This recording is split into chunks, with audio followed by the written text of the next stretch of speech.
So welcome to the first tech video of 2021. Today it is the turn for laptop gamers. And yes, we will show you how you can optimize your laptop for the best gaming that you can have out of your hardware. So, roll the bank.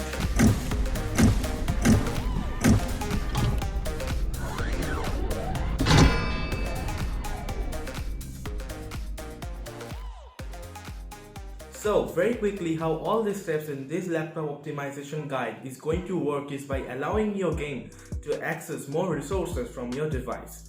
There is one and only limitation to all of these steps, and that is your hardware. That is going to limit how much performance you're going to get out of a game from your device. So first up, check your background apps. You can do this very quickly, like from the system tray. That is that little arrow on the right side of your taskbar. Click over it. Almost all of the important background apps running in your background can be pointed out from here. And yeah, feel free to close them.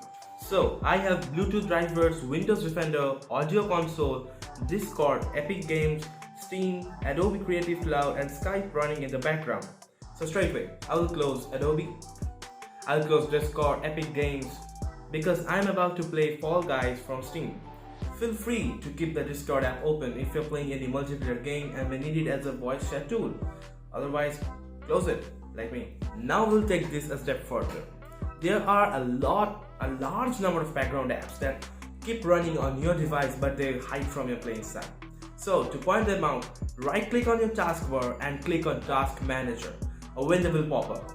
Click on that small More Details arrow. If it opens up in a compressed view, you can see all of your running apps, Windows processes, as well as the background processes that run on your device at any instant. So now close any kind of open browsers that may be open on your device, Chrome, Firefox, Opera, whatever it may be. Close all of them. Browsers take up a lot of RAM from your device. And next, close all unimportant background processes.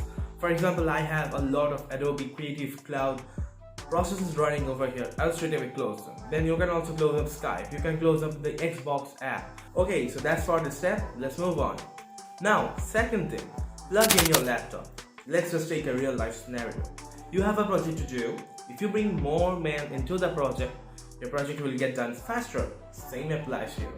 Plug in your laptop, more power comes into your laptop, and better your performance will be. Third thing, turn on game mode in the settings. So for the past 1.5 decades, Windows has established itself as the only operating system that you can game on. Mac, Linux has just been ruled out by Windows. And this is actually proved by the point that Windows 10 has an inbuilt game mode that you can use to power up your performance and your in-game laptop FPS using that thing. So just head over to your search bar, type in game mode settings, and a window will pop up. Turn on game mode if you already haven't turned it on. So what this does is that it adds more power into your components, kind of pushing your laptop harder to give you that extra level of performance. Now, if you're enjoying this video, by the way, a sub to the channel would be fantastic. Now fourth up, apply the latest driver updates to your graphics card. The drivers are the sweet connection between your game and what it has to say, and the graphics card and what it has to offer. So the updated the driver is, the better the communication is. So sometimes they come with this name called game ready drivers. When they target one single game and just improve the conversation of your game along with your graphics card in that update. So now AMD, Nvidia, and Intel all have the dedicated graphics driver softwares. I'll link that down in the description. You can also do this from the device manager that is built into the Windows. But you know what? Some things are better handled by their own manufacturing company. Now fifth up, set your laptop to performance mode. Performance mode supplies more power to your components, pushing them harder for a better frame rate. So don't forget to turn it on before you jump into a game. You can do it very simply.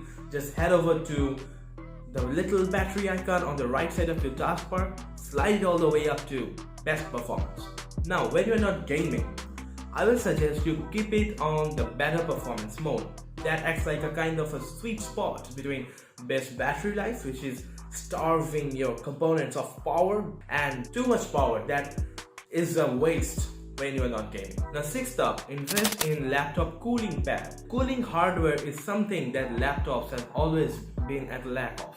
So consider investing in a cooling pad. It acts like adding a few more fans to your laptop. So that means it can drive in more air and drive out more air. So you can keep your laptop cool. As I say, heat is not the very best friend of any device, be it a smartphone, be it a laptop, be it any electronics device. So try to keep it away. I've already reviewed a very good laptop cooler that I have been using for the past 3 months, and my experience has been quite good with it. You can check it out here, or I'll link it down in the description. Check it out for more details. So, final step. Adjust your game's graphical settings according to your hardware. For example, you have an integrated Intel graphics. You actually are not expecting to play a modern day AAA title at the highest possible settings. For example, I have an i3 6th generation along with an AMD R5 M330 graphics card, pretty modest setup, and I am playing a game with not so much graphical fidelity, and that is Fall Guys, but I'll still keep the settings down to medium to get a constant 60 frames per second, which is more important in games like this. But as soon as I'll be playing Fortnite on this, I'll crank down the settings all the way to low, because Fortnite is a lot more complex and more graphically intensive game than Fall Guys. So guys, that was it. I'm very glad that you have watched till this part of this video, and if you really benefited from this video, don't forget to leave a like. And if you have any questions, feel free to comment them down below. I read each and every one of them. And if you enjoyed this video, by the way, a sub to the channel would be massively appreciated. And with that said, I am Marco and I am signing out.